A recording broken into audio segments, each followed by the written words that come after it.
by dx tan square x minus sec square x. But we know that 1 plus tan square equal to sec square. That means sec square minus tan square is equal to 1, right? It is identity.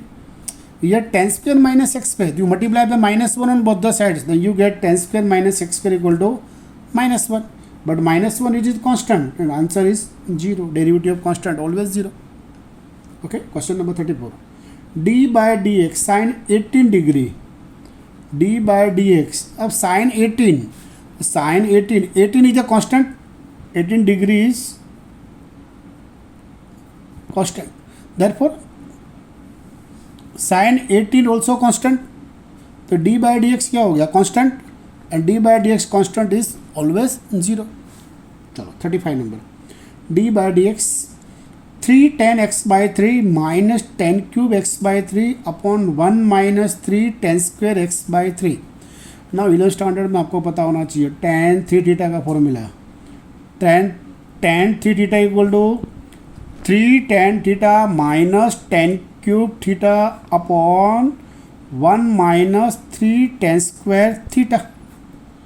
अब instead of theta यहाँ पे क्या है? x by 3 है. तीनों देखो यहाँ x by 3 x by 3 x by 3. Formula तो यही हो गया. क्या लिखोगे आप? d by d x tan 3 theta, but theta is x by 3. 3 cancel. It is d by dx of tan x, and we know the derivative of tan, it is always sec square x. 36. d by dx sin x plus alpha into sin x minus alpha. ये भी formula है 11th का कि भी sin square alpha minus sin square beta. You can write sin alpha plus beta, sin alpha minus beta, right? Sin square alpha minus sin square beta equal to sin alpha plus beta sin alpha minus beta. Here x plus alpha यानी x यानी alpha यानी beta. ये हो गया alpha plus beta form, ये हो गया alpha minus beta form. तो you can write d by dx sin square x minus sin square alpha, right? तो d by dx sin square x minus sin square alpha. sin square x यानी तो power का होगा. पहले तो power का derivative यानी कि 2 का डेरिवेटिव होगा. तो 2 sin x into d by d x of sin x, क्योंकि ये हो गया type of x's to n. X's to n में डेरिवेटिव क्या होता है? N x n minus 1. तो sin स्क्वायर एक्स का डेरिवेटिव क्या होगा? 2 sin x into d by d x. अंदर जो है वो sin x हो गया minus sin square alpha. But sin square alpha always constant. Alpha constant तो sine alpha is constant, that is sine square alpha is constant. तो derivative क्या बनेगा उसका? 0 बनेगा. That is 2 sin x. Sine का derivative क्या होता है? cos x. तो 2 sin x cos x ये किसका फॉर्मूला हो गया? sin 2x का फॉर्मूला हो गया. 37. d by d x cos x plus alpha cos x minus alpha. ये भी फॉर्मूला आपको याद होना चाहिए. cos square alpha minus sin square beta, this equal to cos alpha plus beta cos alpha minus beta. Here cos alpha plus beta and cos alpha minus beta is given, so you can write cos square alpha minus sin square beta. So that is cos square x minus sin square alpha. अब alpha constant तो sign square alpha constant, derivative इसका तो 0 बनेगा. Cos square में पहले किसका होगा? Power का होगा. पावर का क्या बनेगा? 2 cos x into d by d x cos x minus alpha constant sign square alpha constant. Answer is 0. तो 2 cos x, कॉस का डेरिवेटिव क्या होता है? Minus sine x. That means minus 2 sin x into cos x. 2 sin x cos x क्या होगा? Formula sin 2x का. तो answer is minus sin 2x. चलो question number 38. d by d x sine square x plus cos square x. Now we know that it is identity. Sine square x plus cos square is always 1. 1 is constant. Answer is 0. Now 39. d by d x cot square x minus cos x square x. Now we know that कि भी 1 plus cot square is equal to cos x square, that means cot square यहाँ पे आएगा तो negative हो जाएगा, या तो इसको इधर लेके जाओ, cot square x minus cos x square x equal to you can write -1, -1 का डेरिवेटिव क्या होगा 0. Okay, now 40 number important type है. D by D x under root 1 plus cos 2x condition given है, it is main is condition 3π/2 less than x less than 2π, यानी fourth quadrant हो गया अपना. 1 plus cos 2x, ये आपको formula याद होना चाहिए. 1 प्लस कॉस एंगल कोई भी हो तो आंसर क्या होता है 2 cos square angle by 2, right. तो D by D x under root 1 plus cos angle is 2x, तो 2 कॉस स्क्वायर जितना भी एंगल उसको हाफ करो, 2x का हाफ करेंगे तो कितना हो जाएगा x हो जाएगा. √2 तो कांस्टेंट है, वो तो बाहर चला गया. D by D x root cos square x यानी मॉड ऑफ कॉस एक्स.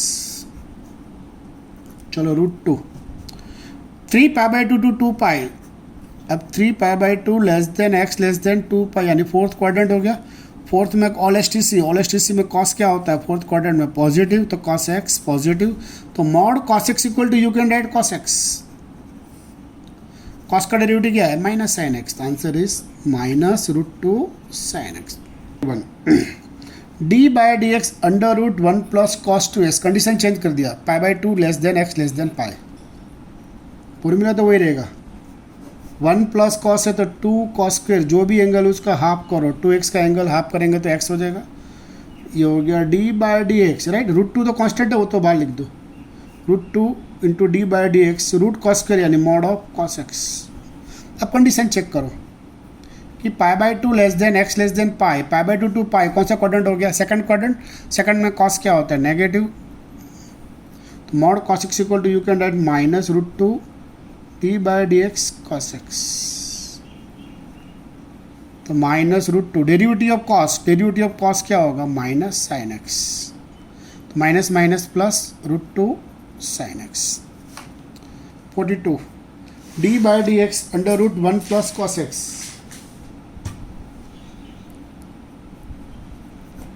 चलो 1 प्लस कॉस एंगल क्या होगा 2 कॉस स्क्वायर एंगल हाफ हो जाएगा 2 कॉस स्क्वायर x/2, √2 तो कांस्टेंट है बाहर आ गया. D by D x root यानी मॉड हो जाएगा मॉड कॉस x/2. अभी चेक करना पड़ेगा यार, pi less than x less than π/2 है, V12 x/2 एंगल, तो डिवाइड बाय 2 करो, इसमें क्या बनेगा π/2 x/2 pi. π/2 to pi that is second quadrant, second में कॉस नेगेटिव, तो cos x/2 is negative, right. तो answer is -√2 d by D x cos x/2. -√2 cos x/2 का derivative क्या होगा, कॉस का डेरिवेटिव होगा minus sine into d by D x of x/2, right. x/2 -√2 -√2 और minus sine, तो plus sine हो गया, प्लस √2 हो गया साइन x/2, और x/2 का डेरिवेटिव 1/2 तो बाहर, x का 1 होगा तो आंसर इज 1/2. ये 1/2 ये √2 तो कितना होगा 1/√2 साइन x होगा. चलो 43 number d by D x under root 1 minus sine 2x, right. तो यहाँ पे देखो ये दोनों स्पेशल है, 43 एंड 44 दोनों स्पेशल सब में. Under root 1 minus sine 2x है, putting 1 equal to identity and sine 2x का फॉर्मूला आपको पता होना चाहिए. साइन 2x का फॉर्मूला क्या है 2 sine x cos x, right. Angle क्या चाहिए x चाहिए ना, तो putting 1 equal to cos square x plus sine square x, right. D by D x ये परफेक्ट स्क्वायर हो गया, cos square x middle term -2 sine x cos x, last term sine square x, you can write cos x minus sine x all square root. तो it is d by D x mod of cos x minus sine x. याद होना चाहिए 0 to π/4 है. अब 0 to π/4 11 standard में sine और cos का graph देखोगे तो cos x is always greater than sine x. 0 to π/4 cos greater than sine x, it is positive. तो D by D x cos x minus sine x, but cos x minus sine x है तो cos का derivative क्या होता है, minus sine x होता है, और साइन का डेरिवेटिव कितना होता है, कॉस एक्स, तो answer minus sine x minus cos x होगा। Now 44 d by D x root 1 minus sine t x, आगे वाला जितना होगा, putting 1 equal to identity cos square plus sine square x, sine 2x equal to 2 sine x cos x, perfect square हो गया, cos x minus sine x whole square, d by D x mod cos x minus sine x, condition pi by 4 less than x less than pi by 2। 11th standard का graph देखना cos और sine का, pi by 4 pi by 2 में cos is less than sine x होगा, cos less than sine तो cos minus sine negative, तो D by D x minus 12 आ जाएगा, cos x minus sine x, cos का derivative minus sine x, sine x का derivative cos, minus अंदर जाएगा तो sine x plus cos x.